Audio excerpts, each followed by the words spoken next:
datangkan uang sebanyak-banyak ke Garut. Ya, mau dari Jawa Barat kayak mau dari APBN, mau dari internasional, yang penting datang ke Garut. Datang uang sebanyak-banyaknya. Bagaimana Bagenit ini harus dikelola? Anu ideal mau kudu boga modal. Pak Tata, yang nggak punya modal mah ngapain juga ngelola Bagenit. Yang punya modal itu bisa pemerintah, bisa swasta. Tapi yang bener lah punya modalnya, jangan cuma modal cuap doang, modal kekuatan, saya punya lapak ini tiba-tiba mau ngelola Bagenit. Ya apa-apa.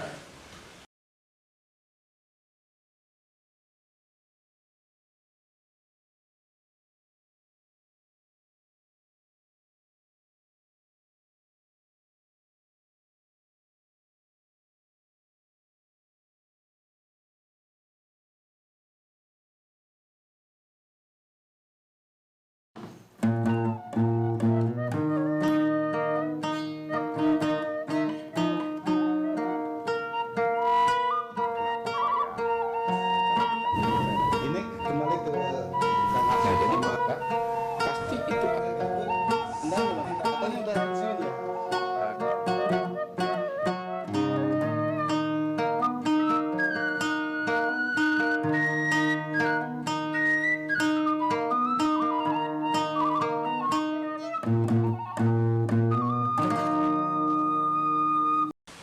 Assalamualaikum warahmatullahi wabarakatuh. Waalaikumsalam. Jumpa kembali di Gua Garut.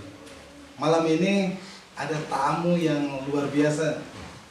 3 sosok tokoh yang kebetulan tepat janji-janji beliau akan hadir di malam Sabtu tanggal 26 Agustus 2022. Tidak lain adalah Bapak, ini pengusaha nasional, Bapak Raden Haji Khalil Aksan Umarjen. Ya. Beliau menjabat sebagai Dewas DPP Asurindo, Asosiasi Penyelenggara Haji, Umroh dan Inbound Indonesia.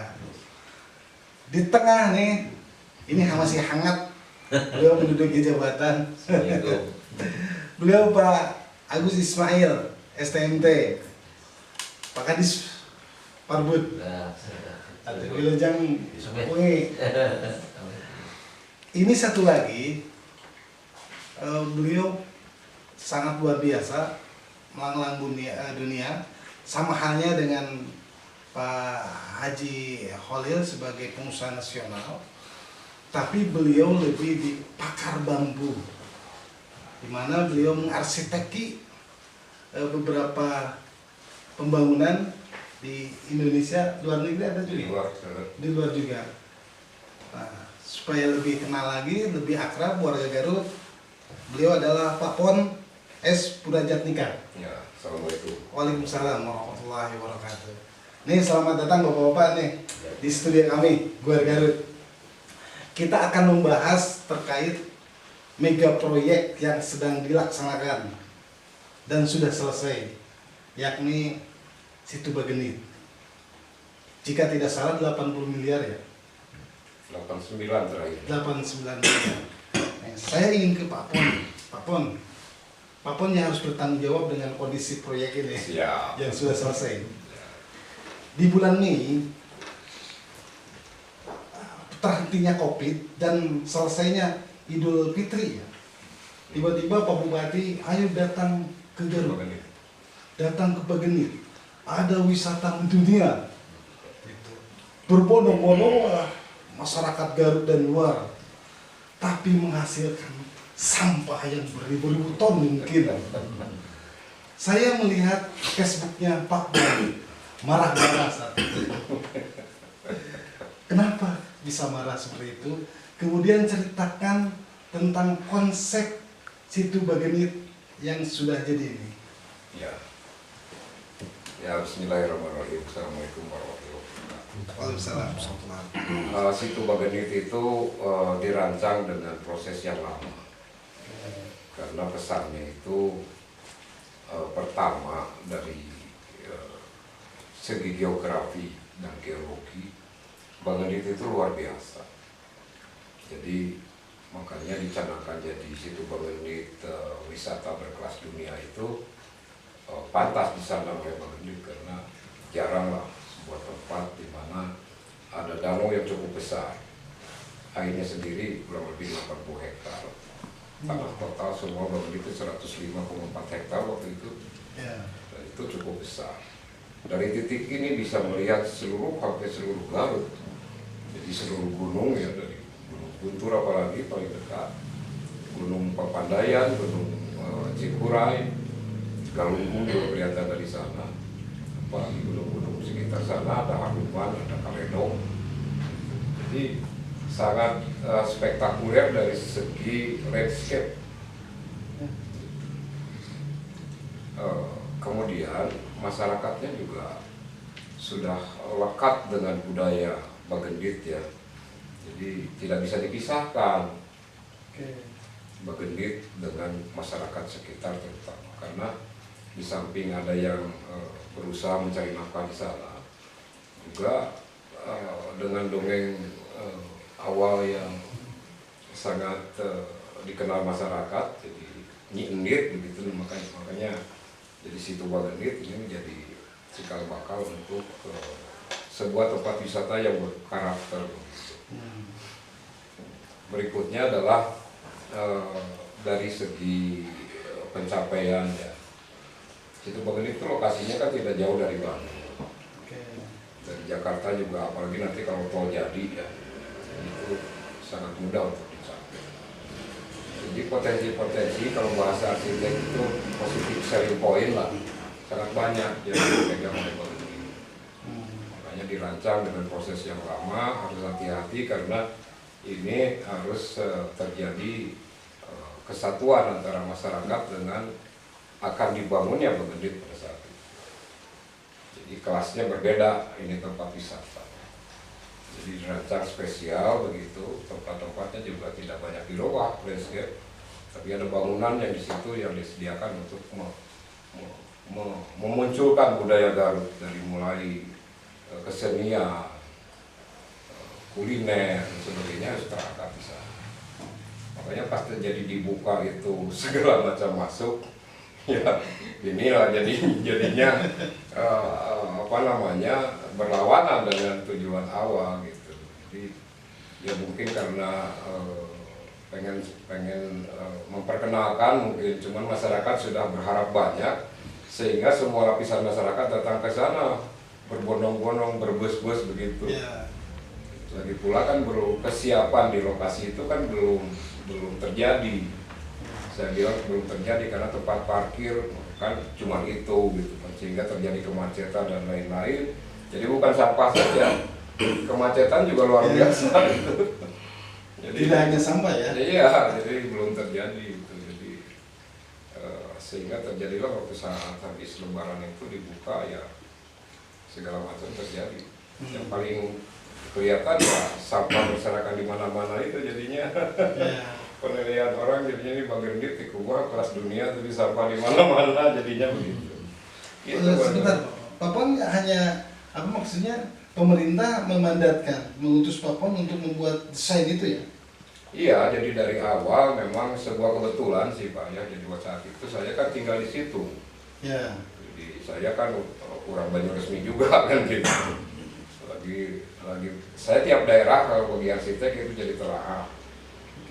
Waktu itu Pak Gubernur telepon itu ternyata beliau juga concern dengan wilayah Bagendit, sehingga terjadilah kita sama-sama arsitek jadinya gitu. Pas ada kunjungan presiden ya sekalian diusulkan kan ke pemerintah pusat. Bisa dijelaskan nggak area-area itu? Area apa? Ya area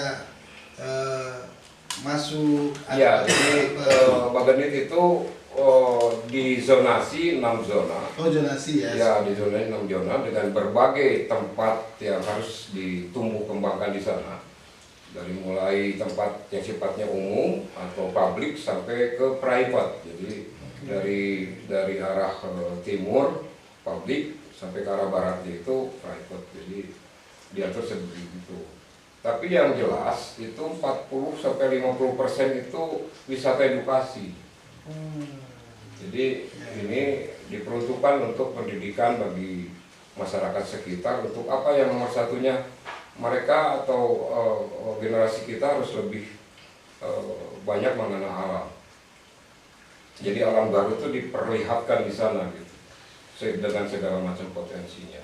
Jadi dari mulai perikanan, perkebunan, peternakan gitu kan, termasuk nelayan juga ada areanya, itu akan lengkap di sana. Makanya tadi sebetulnya Bagenit yang sekarang itu belum selesai, baru 40%.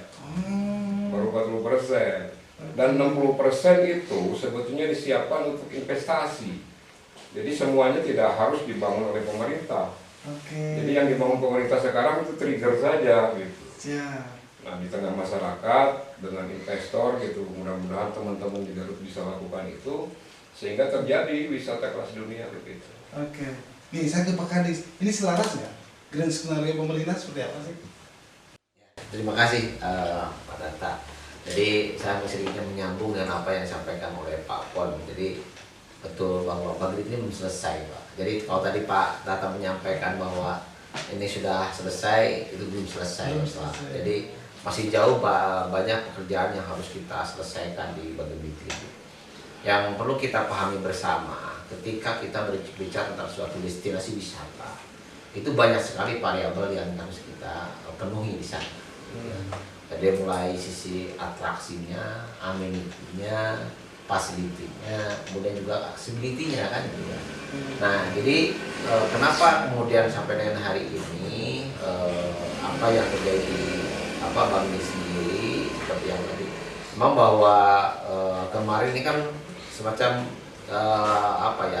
uji coba gitu ya, bisa dikatakan karena ketika pasca pandemi, di mana setelah hampir 2 tahun kita diberikan pembatasan ya, PSBB, PPKM gitu ya. Jadi kan ini juga terjadi suatu euforia lah gitu ya, ketika dibuka ada suatu tempat dan nah ini yang menjadi suatu tantangan juga kepada kita, terutama khususnya di kami di Dinas Pariwisata dan Kebudayaan sebagai yang pengelola, itu untuk bagaimana sebenarnya bahwa untuk dapat menjadikan Bagenit ini menjadi suatu destinasi yang berskala dunia tadi. Bagaimana menjadi suatu destinasi yang bertaraf internasional.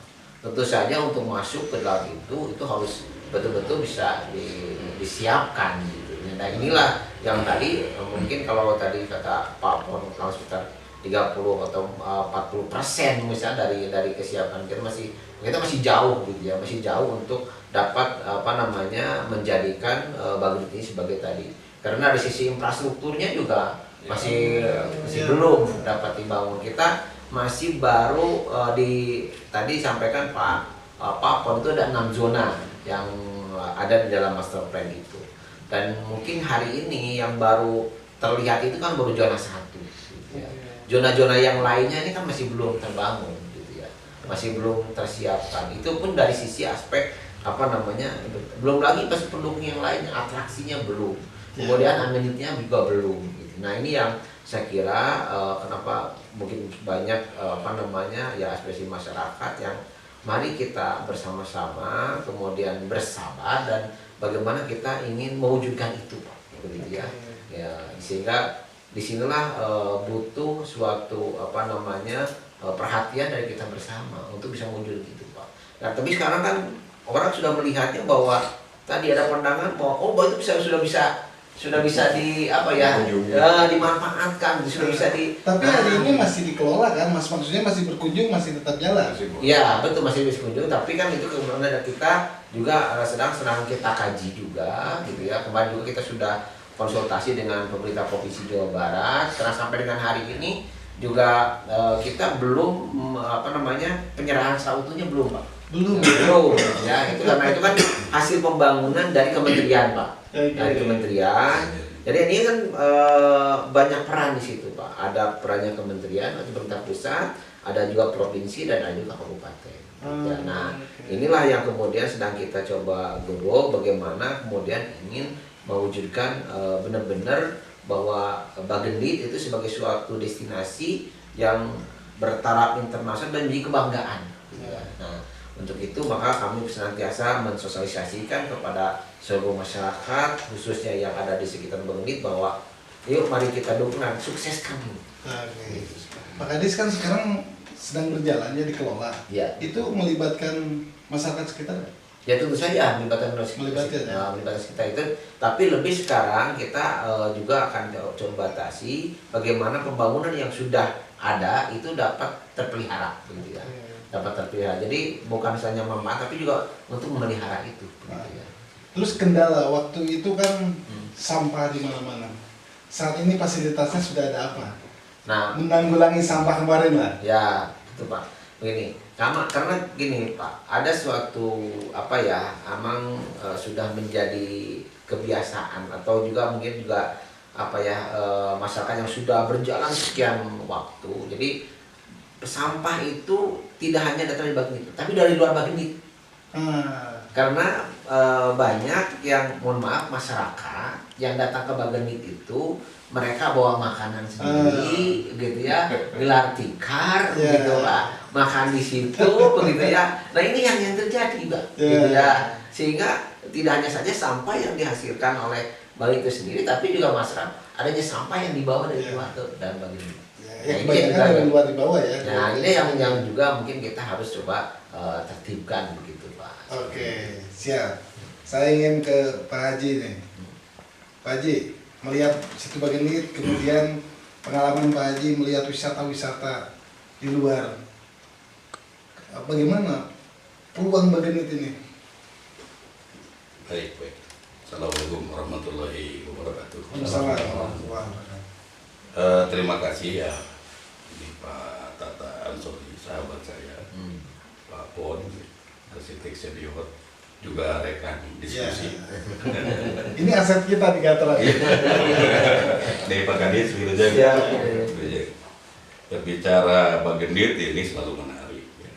Bahkan saya bukan orang baru ya, yang memang berkaitan dengan Bagendit. Dari tahun 2013, saya udah mulai turun ke Bagendit, bikin acara bebenah Bagendit dulu. Saat itu saya selaku Ketua Komunitas Pohon Indonesia Jawa Barat, di mana tentu sebagai seorang yang kira-kira lah punya visi ke depan, pandangan jauh ke depan, melihat bahwa Bagendit ini punya potensi wisata yang luar biasa yang tidak dimiliki oleh daerah lain. Maka saya rasa bagi orang Garut, ya, bersyukurlah kita telah dilebihkan oleh Allah Subhanahu wa Ta'ala, diberikan harta kekayaan yang melimpah. Ya, cuma dirasakan atau tidak, tapi Allah sudah ngayakeun kan, orang Garut ngayakeun. Tinggal orangna bagaimana kita bisa mengelola potensi-potensi luar biasa itu. Dan terima kasih ini ditemukan dengan Pak Kadis Pariwisata. Karena apa yang diharapkan dari Garut ini, ya kan, gairahnya kemana untuk memajukan Garut. Dari pertanian susah, kehutanan dibabat terus kan ya. Dari sektor-sektor yang lain sulit.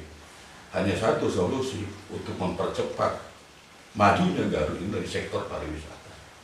Ya, karena apa yang tidak ada di Garut, yang ada di Bali, yang ada di Jawa, ada di Garut. Laut ada, kebun ada, gunung ada, situ lagi yang terbesar ada di Garut Bagendit. Di Jawa Barat terbesar ya? Terbesar, bahkan Jawa. Bagendit dengan luas awal 144 hektar. Ya kan. Dan kedalaman yang luar biasa, dulu kan awalnya 8 meter ya. Ya, 8 sampai 9 meter. 8 meter. Ini potensi-potensi wisata yang dicari orang. Ya kan, dicari bukan hanya oleh wisatawan lokal, bahkan wisatawan dunia. Ya kan, wisatawannya. Singapura punya Sentosa Island, cuma berapa hektar Pak? Udah mendunia, Sentosa Island. Dubai dengan situ-situ buatan, Itu bikinan semua. bikinan semua. ya kan? Dan itu nggak besar. Nah, itu jadi tujuan wisata dan orang tidak berkesan, ya kan? Kalau jauh sekali kalau dibandingkan dengan Bagendit. Saya ke tempat-tempat situ yang di luar cuma 1 kali lah datang, ya. Kan gitu, dia itu bosen, kan gitu. Tapi Bagendit punya magnet tersendiri. Orang bisa berkali-kali datang.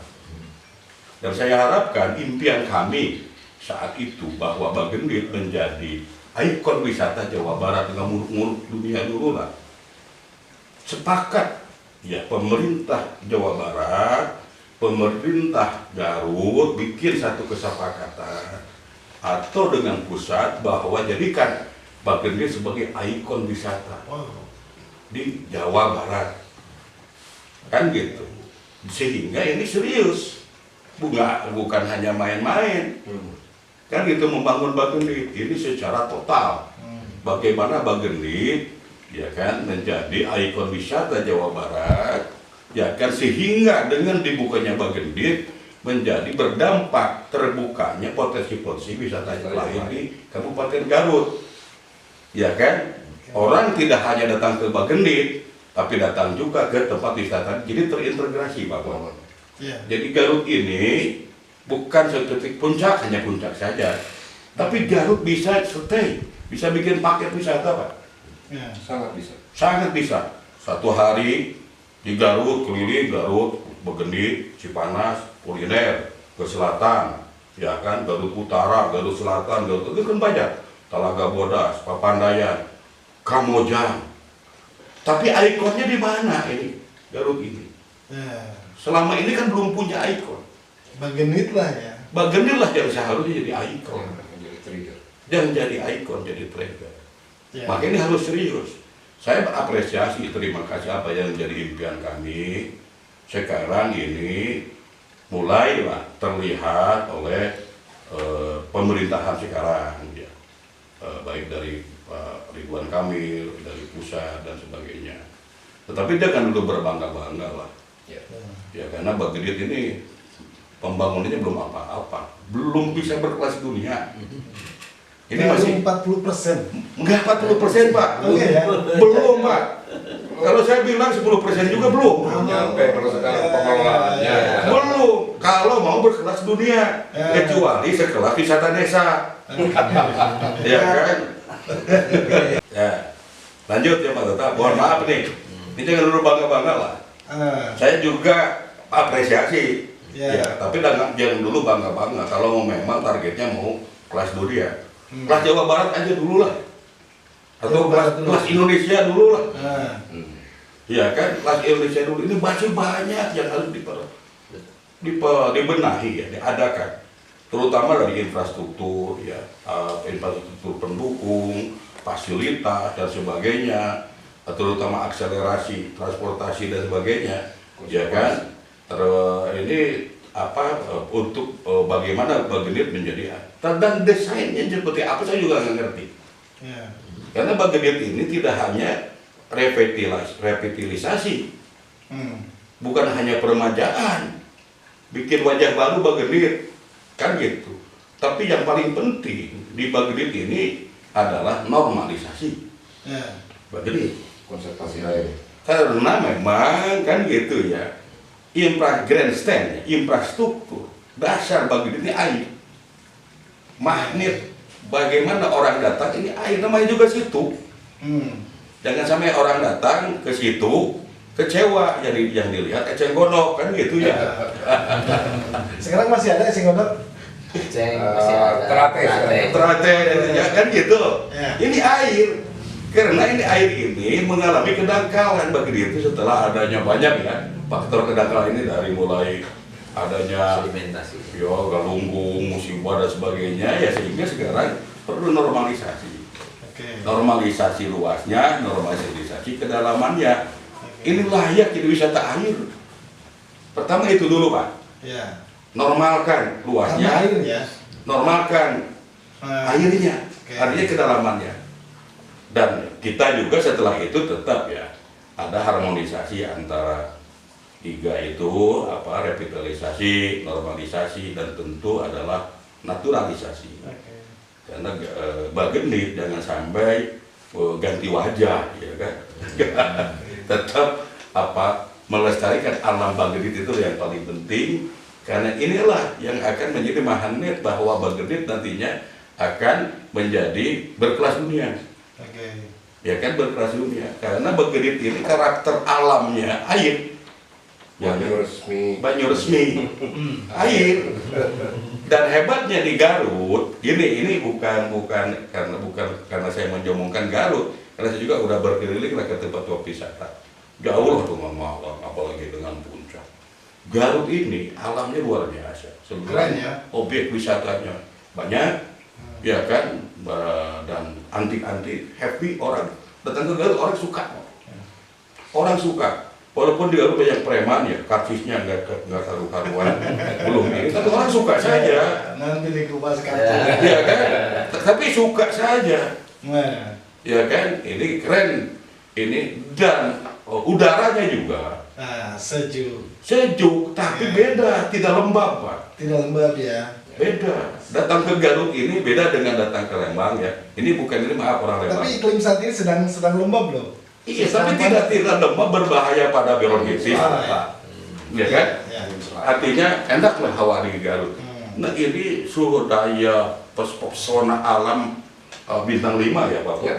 Kalau memang kita kelola dengan benar. Namun itu tadi saya harapkan bahwa pemimpin Garut atau nasional, terutama Garut lah, ini ada Pak Kadis, jadi trader lah untuk potensi-potensi wisata yang ada di Garut khususnya Bagendit.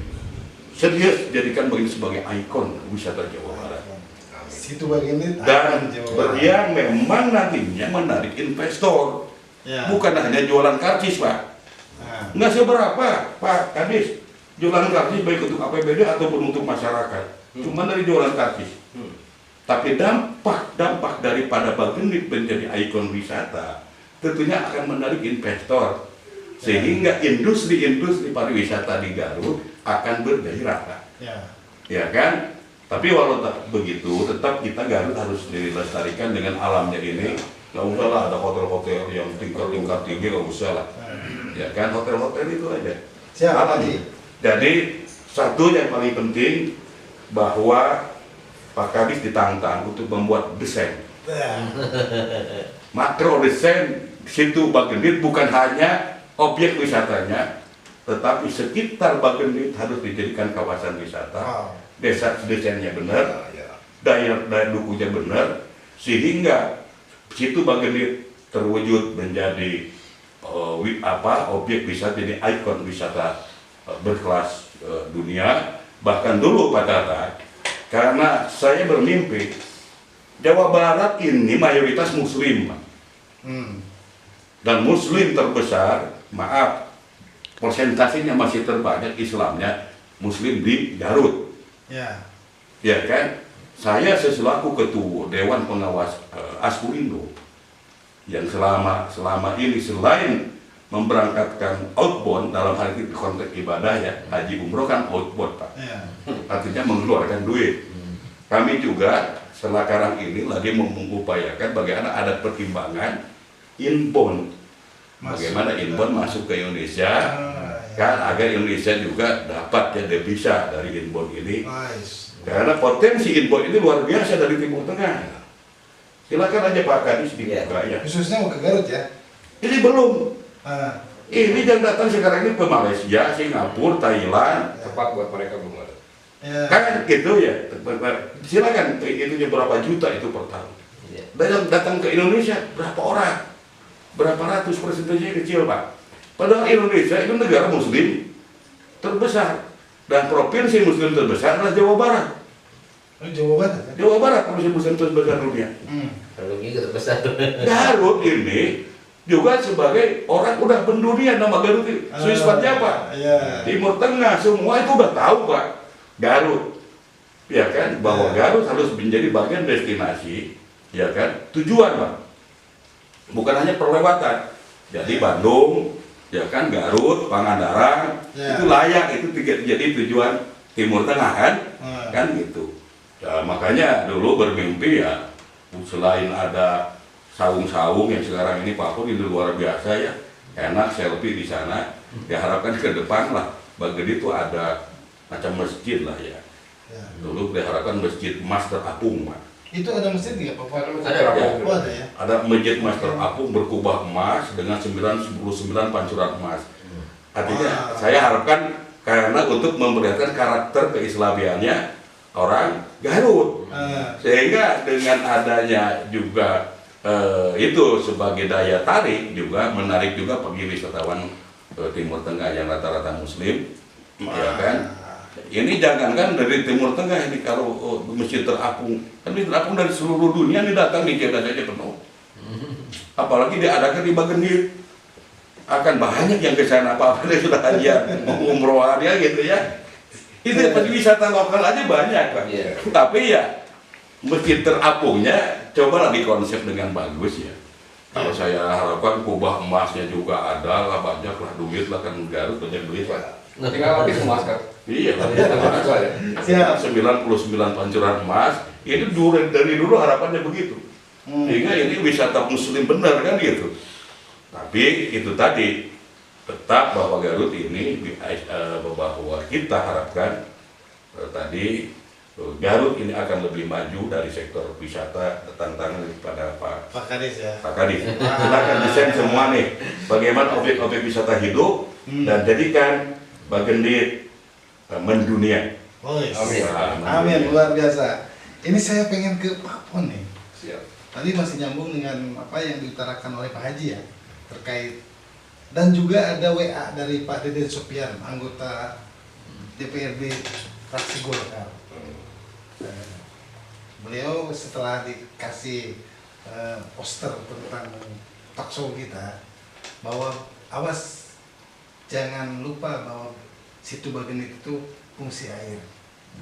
Sama dengan yang disampaikan Pak Haji. Jadi WA-nya banyak, tapi intinya itu. Nah, waktu pembangunan awal tadi tentang revitalisasi ya, terkait air, ini dilakukan nggak Pak? Ya, saya coba jelaskan. Tentang air itu penguasanya balai BBWS, balai besar, Cimanuk Cisanggarung. Jadi kekuasaan airnya di sana. Sebelum itu dicanangkan untuk dibangun situ Bageni, kami termasuk Pemda Provinsi dan Garut minta jaminan dari balai ini tentang kualitas dan level air. Karena percuma dibangun jadi berkelas apapun kalau jaminan air ini tidak ada. Apalagi kalau musim kemarau misalkan seperti Punten situ Ciburu jadi lapangan bola kan jadinya ya inilah. Jadi jaminan air ini harus terjadi. Insya Allah mungkin tahun depan mungkin dari balai ini akan melakukan action karena perencanaan konservasi airnya sudah terjadi di tahun lalu. Cuman anggaran buat pelaksanaannya belum ada. Jadi bukan hanya level air, terus digarisbawahi itu adalah kualitas air. Kualitas air yang bisa menumbuh kembangkan keragaman hayati yang ada di air Bageni. Masih terjaga itu ya? Sekarang sih udah mulai tidak terjaga karena untuk pembenihan aja sudah nggak bisa karena pH-nya segala macam kan masih jauh di ambang. Ya, tentang kualitas air kalau bahasa singkatnya sih, jadi herang China laut benang jadi kualitas airnya sampai binatang atau ikan yang ada di Bageni itu bisa kelihatan. Jadi nantinya sungai-sungai yang masuk dari mata air maupun dari copong ya, jadi bendungan copong itu masuk dulu ke ruang treatment. Jadi keluar nanti air bersih lah gitu. Air bersih kelas B atau D, jadi tidak layak minum sih cuman Tapi bersih. Karena intinya tentang Bageni ini ada karakter khusus yang perlu ditumbuh kembangkan adalah tentang ikan. Ikan Bageni itu sama orang Garut sih udah terkenal dari dulu, apalagi gabusnya ya dalam itu. Jadi ikan Bageni itu terkenal gurihnya. Bukan ikan buruk ngilu bijak. Ya bukan. Ini tidak bisa diharapkan ini malah buruk minum jadi Bagenit. Ikan beleg ya.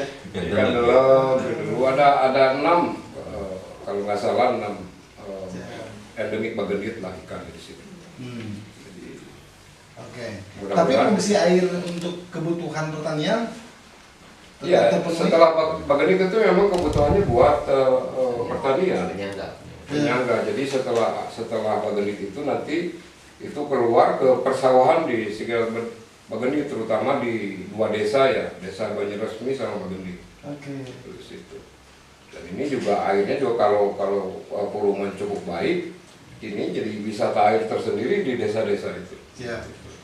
Pak Boni, pertanyaan yang belum terjawab awal kan bertanya kenapa marah-marah di Facebook?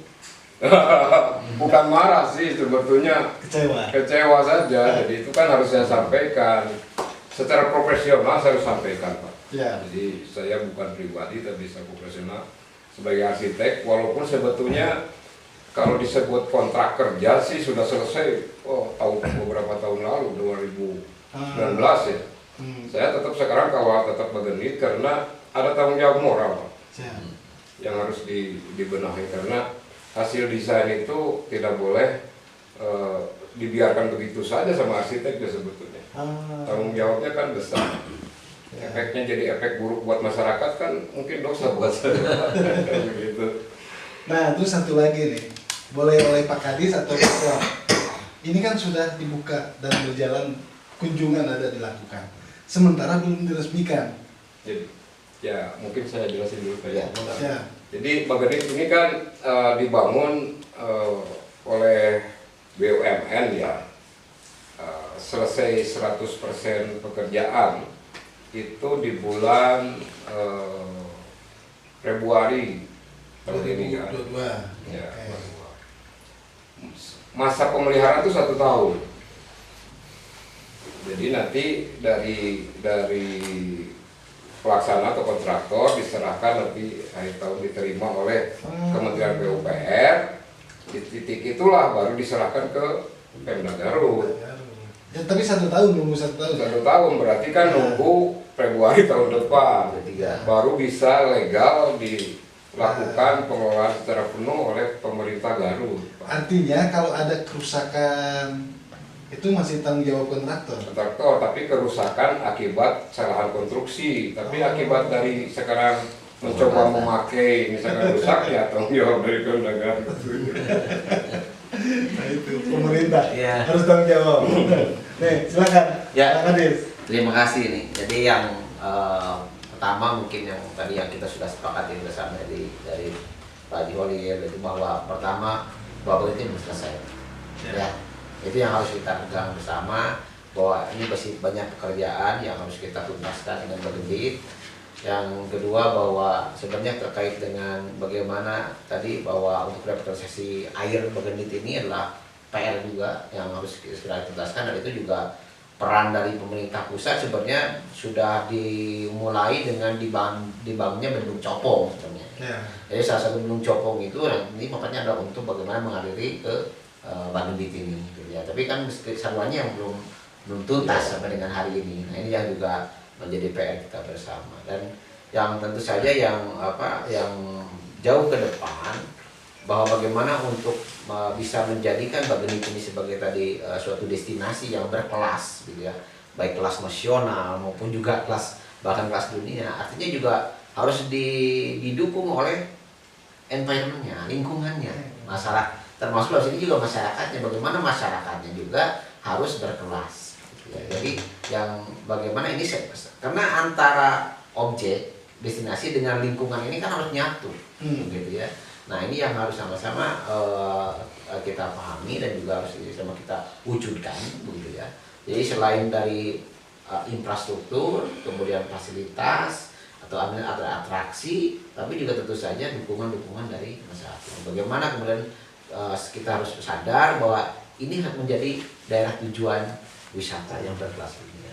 Sehingga tadi bagaimana kita melihat hari ini Pak Pon ya, bagaimana cara memanfaatkan Bagenit dengan baik, memperlakukan dengan baik, sehingga tadi ada suatu hubungan yang baik pula ketika suatu lingkungan binaan yang kita bina dengan baik, otomatis akan memberikan nilai positif juga yang baik. Gitu. Nah ini yang kami sangat berharap saja di pemerintah, ayo kita mengajak seluruh komponen, gitu ya, untuk bersama-sama menjaga Bagenit, membangun Bagenit, gitu ya, untuk dapat mewujudkan apa yang dicita-citakan bersama.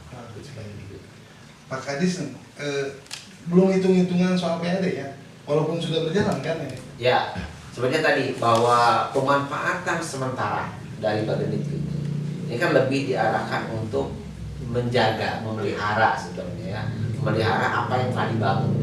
Nah, sampai kemudian ini rusak. Ini pun juga kami sedang kemarin dengan sekali lagi dengan pemerintah provinsi sedang menelaah ya, tindak lanjutnya seperti apa nih kita dengan Bagenit ini. Dengan tadi masih banyak PR yang begitu luar biasa begitu ya. Sedangkan kan memang kalau ada juga harapan bahwa desakan untuk pemanfaatan Bagenit juga kan luar biasa juga begitu ya.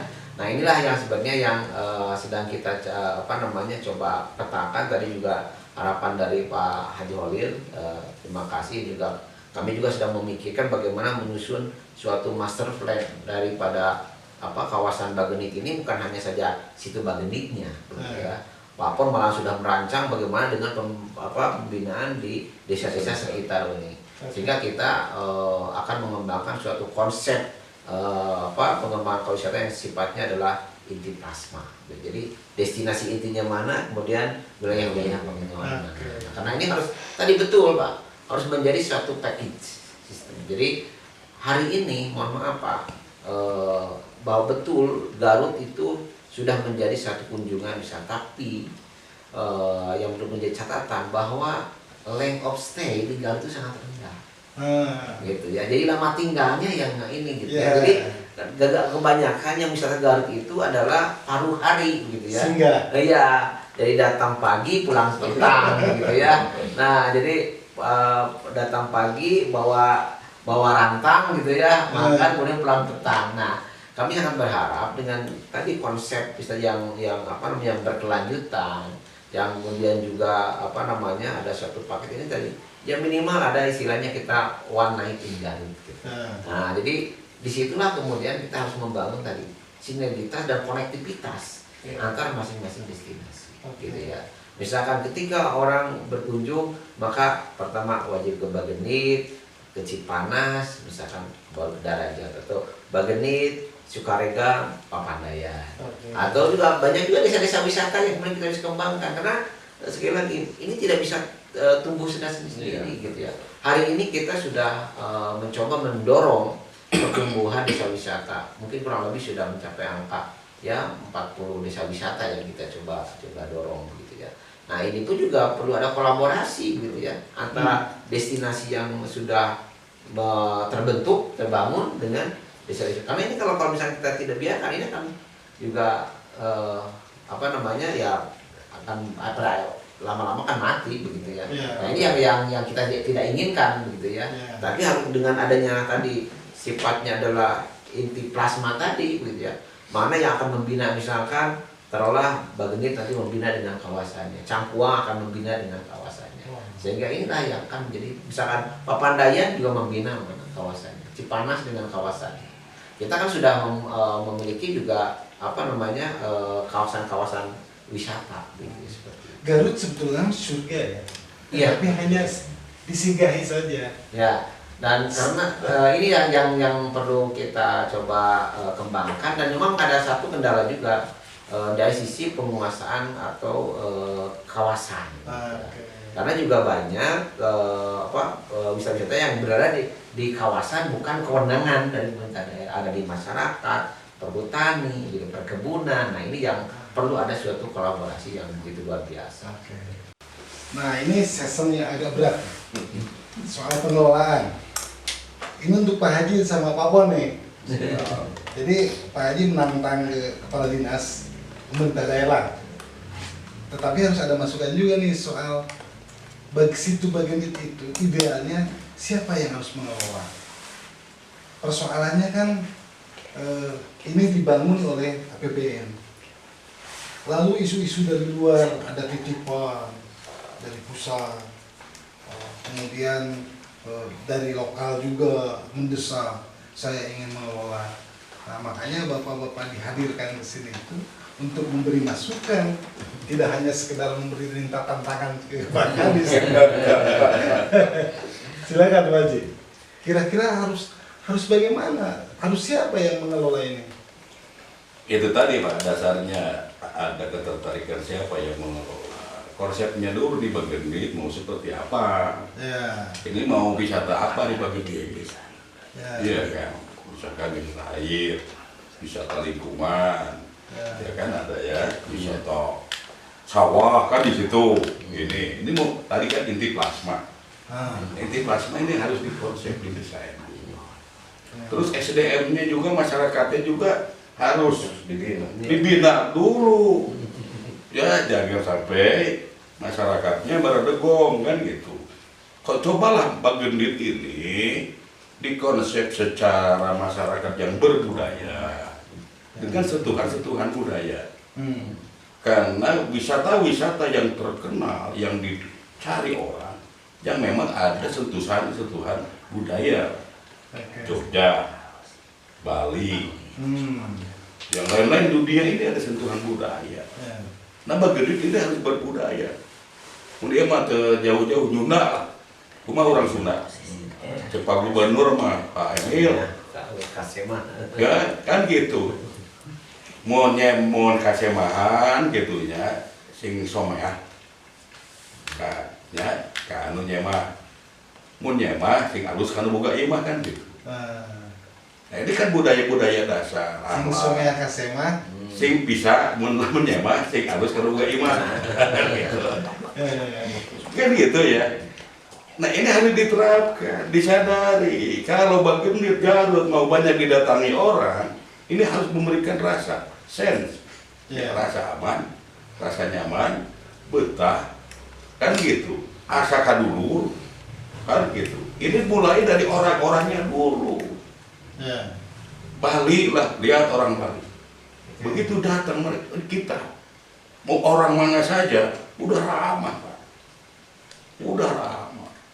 Ini datang-datang udah wah ini, gitu kan. Di bandara saja mereka etikanya, budayanya luar biasa. Nah ini yang harus disadar oleh masyarakat. Apalagi ya saya juga tidak mengharapkan ya Bagendit ini dengarnya ada proyek besar, pada akhirnya jadi rebutan lapak ya. Ya ini juga akan jadi kendala. Ini saya nih kekuatan ini saya ini buang semua.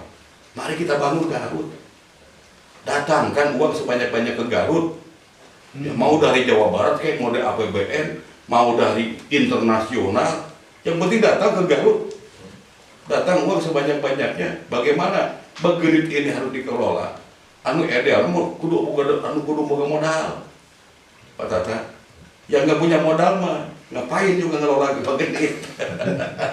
Yang punya modal itu bisa pemerintah, bisa swasta, tapi yang bener lah punya modalnya, jangan cuma modal cuap doang, modal kekuatan, saya punya lapak ini tiba-tiba mau ngelola Bagendit. Ya apa-apa. Yang punya modal saja lah, yang ngelola Bagendit biar bener modalnya, karena Bagendit ini membutuhkan modal banyak Pak. Bukan hanya ratusan miliar, bisa triliun kalau mau berkelas dunia. Kan gitu. Ini tiba-tiba karena punya kekuatan, punya ini mau ngelola Bagendit. Gak usah lah. Siapa yang punya modal, mau BUMN, mau Pemda, mau Jawa Barat, mau nasional, atau mau siapapun. Yang penting Bagendit tidak dijual aja gitu kan. Silakan dikelola. Ada duit, manfaat untuk masyarakat. Konsepnya bener. Ya kan, konsepnya bener. Jangan seperti Pasar Limbangan, ya kan, dikelola BOT katanya sama swasta, riwe dah. Jangan sampai kejadian lagi untuk Bagendit. Pak Pon, tolong ini saya titip nih Bagendit nih. Ini akan menjadi harapan buat kita kami. Pak Kadis, regulasi dikelola oleh pihak luar bisa? Ya, untuk yang secara regulasi sangat memungkinkan Pak. Jadi ya sekali lagi bahwa tadi kuncinya bahwa ini Bagendit masih butuh pembangunan. Ya. Jadi jangan berbicara tentang nanti operasional seperti apa, selesaikan dulu pembangunan gitu ya. Bagaimana kemudian saya membangun ini tadi, bisa apakah kita dengan mengundang swasta untuk investasi gitu ya, dengan keterbatasan pemerintah sampai hari ini tentu saja investasi sangat Ya kalau investasi berarti mereka harus mengelola juga.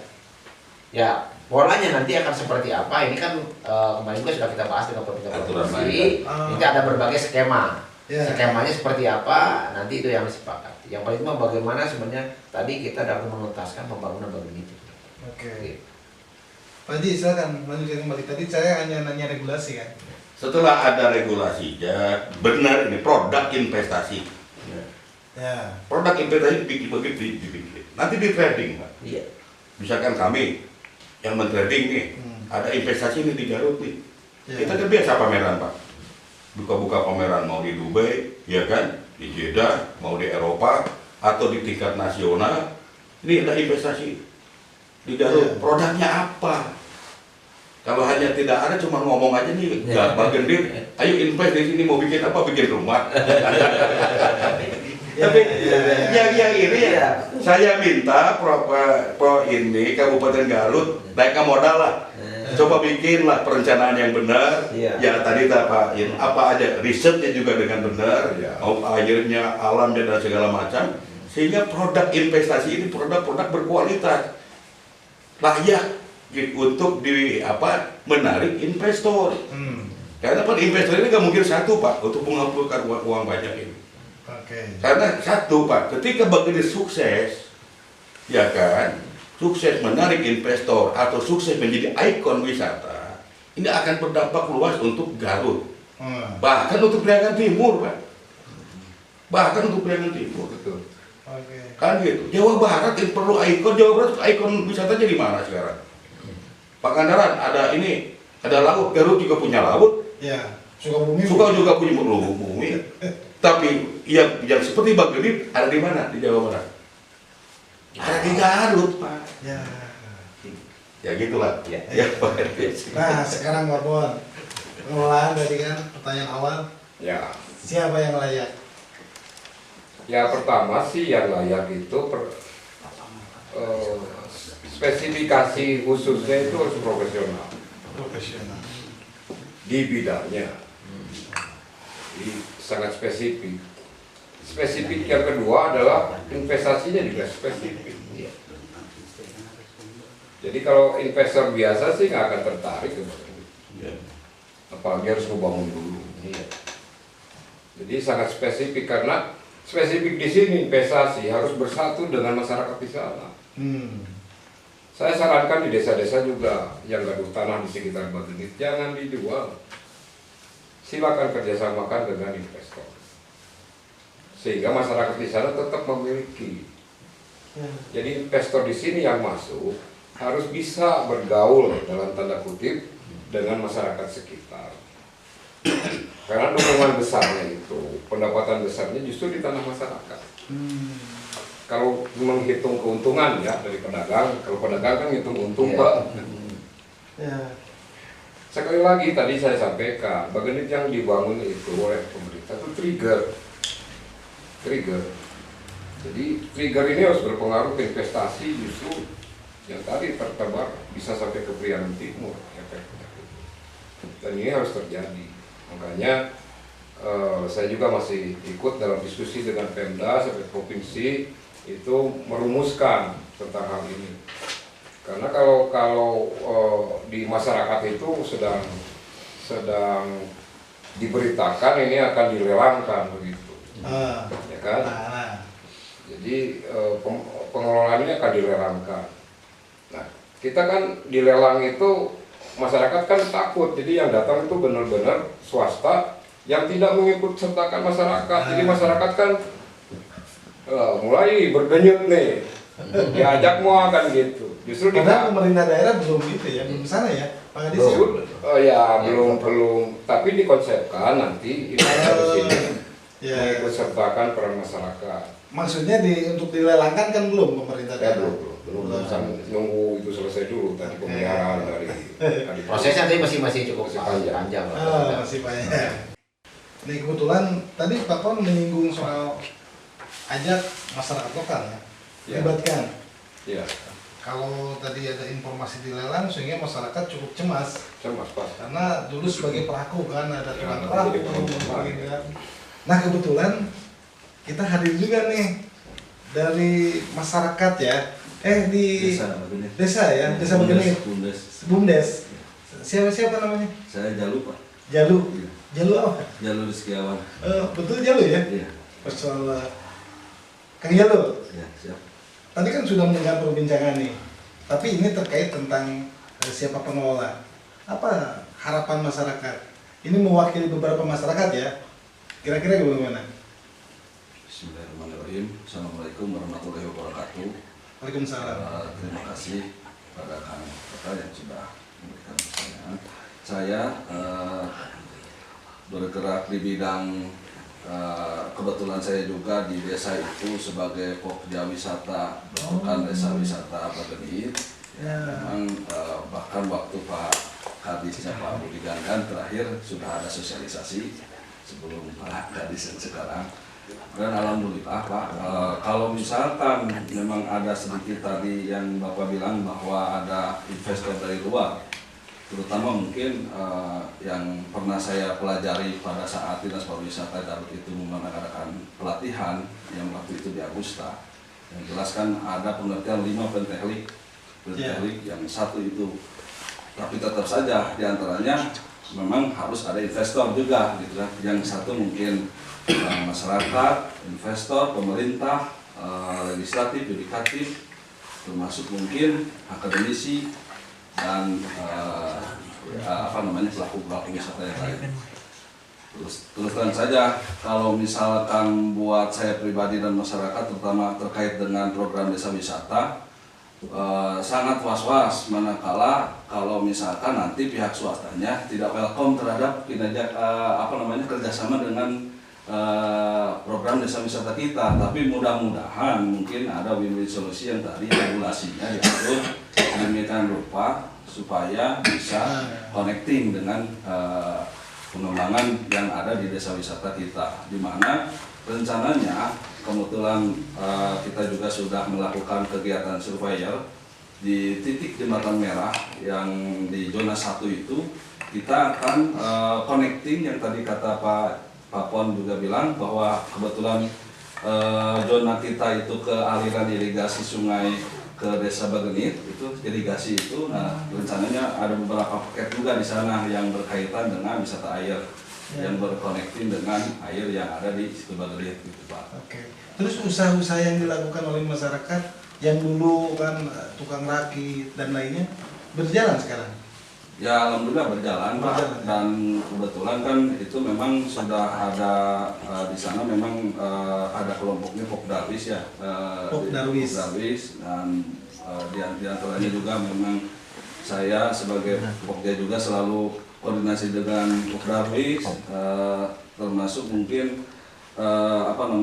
kelompok-kelompok pelaku-pelaku usaha, dan alhamdulillah memang ada dari Dinas Pariwisata juga gitu kan yang untuk yang pedagang-pedagang lokal kita yang orang-orang desa Begenit juga diberi kapasitas jualan di sana untuk pedagangnya, alhamdulillah. Jadi ada fasilitator dari dinas, dari pemerintah seperti itu Pak. Ini terasa ya aja lu lihat usaha di masyarakat terasa? Luar biasa. Luar biasa ya? Luar biasa sekali. Ya. Terus aja lu dan kawan-kawan dilibatkan di pengelolaannya? Ya rencananya kita kan kalau misalkan memang sudah di keputusan kemarin sudah dibentuk, makanya kita menunggu keputusan dari memang kalau menurut mendengar itu Pergub sudah ada katanya bahwa desa wisata Begenit itu, cuman kan artinya belum bisa action Pak, karena kan tetap saja nanti mungkin yang kata Pak Kiai Holil juga harus ada semacam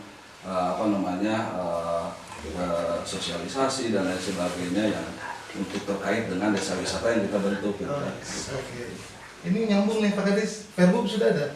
Ya, terima kasih. Ini untuk untuk desa wisata kan kita mesti bilang kajian Pak. Kita juga perlu bersamaan bagaimana konsep secara globalnya dari kawasan Begenit sendiri. Karena ini kan menyangkut tadi bagaimana pemetaan potensi-potensi yang ada di desa-desa sekitar Begenit itu sendiri.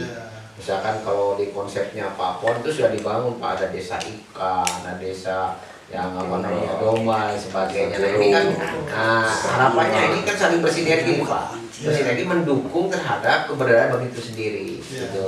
Jadi tidak saling kemudian apa namanya berkompetisi gitu ya, dengan bank itu sendiri. Nah ini yang sebenarnya kita tadi makanya konsep secara inti dengan plasmanya ini kalau kita apa ya berkaca lah gitu ya ke beberapa kawasan wisata atau seperti kalau di apa namanya di Jogja begitu ya, ada kawasan Prambanan sebagai inti, tapi yang di sekitar itu kan tumbuh ya, desa wisata. Kemudian juga kawasan Borobudur misalkan, dia juga sama Borobudurnya, kemudian daerah-daerahnya kan tumbuh, misalkan ada yang desa madu, desa apa lain sebagainya.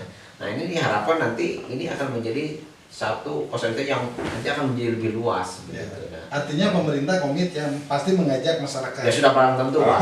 Karena tadi karena tadi yang salah satu bagian yang tidak terpisahkan dari suatu destinasi kan adalah masyarakat itu sendiri. Tadi kalau kata Pak Khalil bahwa bagaimana kemudian apa namanya budaya apa yang menjadi bagian yang tidak terpisahkan dari suatu wisata.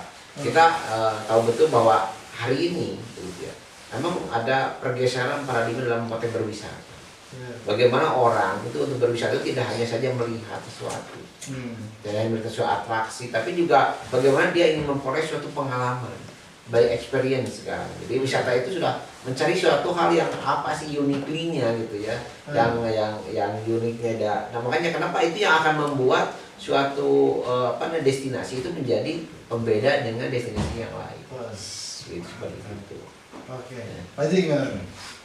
Tadi kan connect nih dengan harapan dari warga di sekitar situ Bagenit.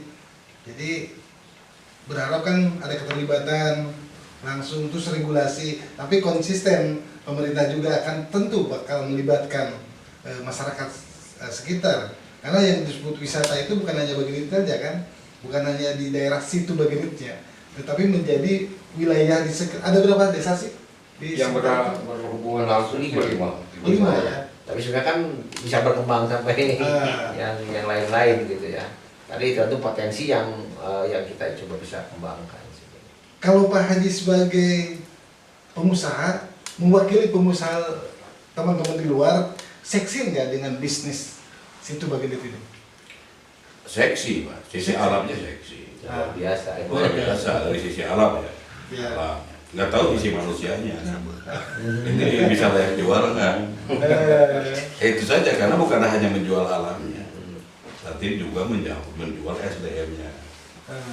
Ya kan, kalau masyarakat Bagenitnya siap untuk dijadikan kawasan wisata, untuk didatangi orang, bekerja sama dengan orang, semuanya ke para pendatang kan gitu. Itu akan seksi.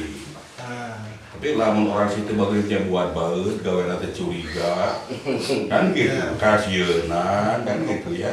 Ini mau gimana seksinya, mau para pendatang, investor mau pada datang. Jadi bahwa Bagenit ini jangan sampai bagaimana sumber daya manusia hanya memberdayakan Bagenit, tapi bagaimana kita balik Bagenit ini sebagai sumber daya alam memberdayakan sumber daya manusia yang ada di Bagenit. Dibalik, ini di konsep wisata begitu Pak. Kita mau bangun wisata gunung, dibikin bagus, memberdayakan manusia.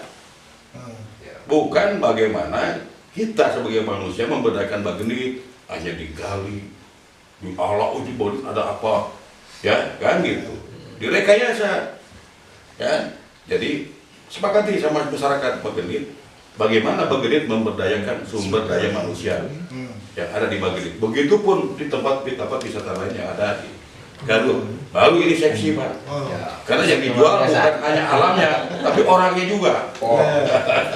Aja lu waktu pelatihan di Agusta ada pendidikan terkait bagaimana masyarakat menjadi bagian dari pariwisata. Betul, memang itu sangat bermanfaat sekali pelatihan itu buat kami pengelola rencananya jadi pengelola gitu kan, dimana memang ada beberapa bahkan ada pengertian bahwasannya memang kalau misalkan ada suatu tempat wisata bahkan di mana ada semacam pengertian bahwa bagaimana caranya manakala itu tempat wisata itu yang memang ada mata pencaharian yang SDM-nya yang sudah terbiasa, jangan sampai berubah tatanan gitu kan.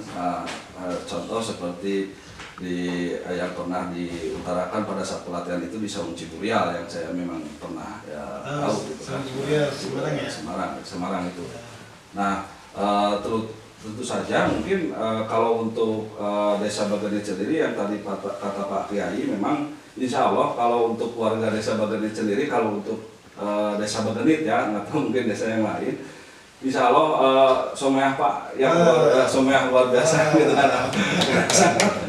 Sangat someah, Tanjunda dan lain sebagainya gitu. Siap. Ini bapak-bapak nih, berhubung kita jangan ilmu-ilmu bapak-bapak termasuk Pak Kadis jangan dikeluarkan semuanya. Di lain waktu saya undang kembali biar ada para investor berpikir, wah saya pengen tahu begini seperti apa kan gitu. Nah mudah-mudahan mereka datang ke saya nih. Nanti bapak-bapak diundang kembali. Tapi ada satu pertanyaan, nanti closing statement ya dari bapak-bapak. Cuman ada satu pertanyaan, minta gambaran dari Pak Pon. Pak Pon yang konsep desain situ Bagenit, gambarkan orang tuh kenapa mau datang ke situ Bagenit setelah dibuatkan rumah, maksud rumah itu konstruksi di situ Bagenit. Iya. Jadi segala potensi yang ada di situ Bagenit dan masyarakatnya itu dalam benak kami itu, dalam khususnya benak saya, itu sebuah tempat yang unik ya. Unik.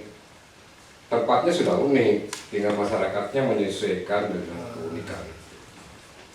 Sedikit saja contoh, sekarang yang punya peran sehari-hari beraktivitas di Bagenit itu ngambil ikan, pakai beko, pakai rumpon, atau pakai panci.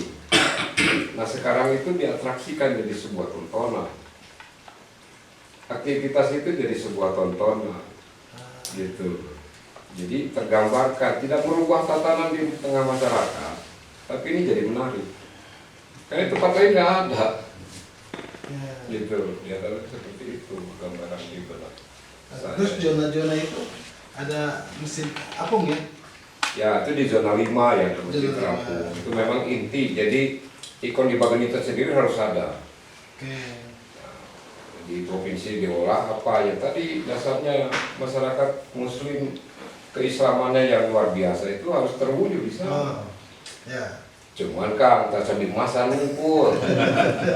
Terapung sudah, plasanya sudah jadi kunjungan lah, plasanya aja sudah jadi Ubah kunjungan Jakarta wae kunjungan nasional. Tinggal taman sama Kiudek aja yang belum terbangun. Ini investor ya, Ya, itu harus terbangun. atau pemerintah. Karena di sini wisata khusus. Zona 6 yang khususnya zona 6 itu sawah. Jadi ada sawah di Bagenit. Dan itu jadi transit burung-burung sawah. Dan itu harus dibiarkan begitu. Makanya kami juga butuh ahli pertanian dan unggas ya atau burung-burung. Sehingga rutin dapat itu di situ hingga burung-burung itu jadi tontonan tersendiri dan itu mahal. Wah, Begitu. luar biasa. Siap, terima kasih Pak Pon. Ini closing ya. Pak Haji, kemudian Pak Pon, saya kasih kesempatan juga Pak Jalu, kemudian ditutup oleh Pak Kadis dan menutup langsung. Silakan. 2 menit ya. Baik, terakhir daripada saya sampaikan, saya apresiasi sekali lagi terhadap pemerintahan Kabupaten Garut yang dalam hal ini sudah cukup cerdas lah, untuk mendorong sektor pariwisata sebagai harapan kemajuan Garut. Tetapi di lain itu saya minta keseriusannya tadi khusus untuk Bagenit, baik ke pemerintahan Kabupaten Garut, ke pemerintahan Jawa Barat, Pak Gubernur dan pemerintahan pusat untuk bersepakat lah Bagendit menjadi ikon wisata Jawa Barat, setidaknya ikon wisata Muslim di Jawa Barat, dan kedepannya saya optimis Bagendit akan menjadi wisata, objek wisata berkelas dunia pada waktunya nanti. Amin ya. Pada waktunya. Terima kasih. Siap, terima kasih. Ya, satu buat saya pribadi khususnya, bagi teman-teman di Garut, udah waktunya Garut maju karena kita. Makanya mari kita bersama-sama, Garut bersatu begitu. Jadi sudah tidak ada zamannya lagi kita gontok-gontokan lagi, gitu kan. Mari Garut hiji, tujuannya hiji, Garut maju. Oke, Garut maju. Garut. Oke, silakan Pak Jalul. Ya, harapan saya sebagai di warga Desa Bagendit, termasuk juga terkait dengan rencana desa wisata yang akan dibangun oleh desa saya, Desa Bagendit. Mudah-mudahan ada dengan intinya mungkin keseluruhan yang ada di situ Bagendit juga yang tadi disebutkan memang tidak merubah ekosistem yang ada, di mana kan memang pengairan itu sangat urgen ya, terutama untuk warga gitu ya yang sekitar. Dan mungkin jadi wisata internasional mudah-mudahan, dan memang mudah-mudahan juga harapan saya sesuai yang memang warga Desa Bagendit juga ikut berperan aktif di Desa Bagendit juga untuk mencari mata pencaharian yang memang sudah terbiasa di situ gitu. Ya mungkin seperti itu. Siap. Pak Anies, Ya. sekaligus menutup. Ya, terima kasih. Ini yang pertama sudah kami apresiasi ke Pak Kiai Holil selaku tokoh masyarakat, tokoh pengusaha yang senantiasa peduli pada Garut, yang membangun Garut, gitu ya. Yang tak henti dan juga mendorong pada pemerintah daerah untuk terus bekerja, gitu ya. Dan mudah-mudahan terus dapat bersinergi Pak Kiai, gitu ya. Kemudian juga ke Pak Pon yang terus juga beliau meskipun kontraknya sudah selesai dan beliau terus juga membantu kami untuk bagaimana menuntaskan pekerjaan di Bagendit yang masih belum tuntas gitu ya, termasuk juga kepada sektor-sektor yang lain. Kami juga butuh buah pemikiran beliau yang begitu luar biasa begitu ya, wawasannya, pengalamannya, dan juga tentu saja kami apresiasi kepada seluruh warga masyarakat begitu ya, khususnya yang ada di sekitar Bagendit gitu ya, yang ada di 5 desa yang telah memberikan ruang begitu ya, yang begitu luas bagi pemerintah daerah membangun Bagendit. Nah, sekali lagi bahwa Bagendit ini adalah milik kita, Bagendit, kemudian juga untuk kita yang kita mari kemudian jadikanlah Bagendit suatu kebanggaan gitu ya. Mari bangkitkan Bagendit, kemudian ini menjadi suatu yang menjadi potensial, dan sekali lagi ini sudah menjadi suatu kebanggaan kita bersama. Mudah-mudahan dengan itu bisa dapat menjadi suatu upaya kita untuk dapat membangun Garut lebih baik lah. Amin. Terima kasih. Dan juga terima kasih untuk warga Garut yang sedang memberikan ruang komunikasi kepada kami di pemerintah daerah. Siap. Dan juga untuk bisa menyampaikan informasi-informasi kepada masyarakat. Siap. Itu luar biasa. Pokoknya Garut baru ya, Anjing Jawa juara. Terima kasih warga Garut sudah menyimak perbincangan kami dengan tokoh-tokoh besar ini. Ini Pak Kadis calon sekda. Amin, amin. Ditutup dengan minum kopi kakot. Produk Garut. Wassalamualaikum warahmatullahi wabarakatuh. Waalaikumsalam.